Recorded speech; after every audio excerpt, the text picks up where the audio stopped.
And we continue with more breaking news at this hour. A Fulton County youth football coach now facing multiple charges after one of his players had to be airlifted to the hospital this week. Jonathan Richard Sagers is charged with felony cruelty to children in the first degree and misdemeanor battery. The injury happened Monday during practice at Old National Park. Now we're told the boy's parents were there at the time, though it's still unclear how the child was injured.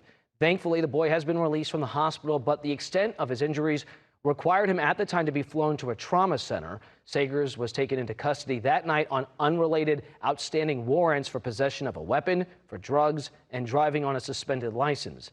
South Fulton officials say Sagers did pass a background check in July before joining the team.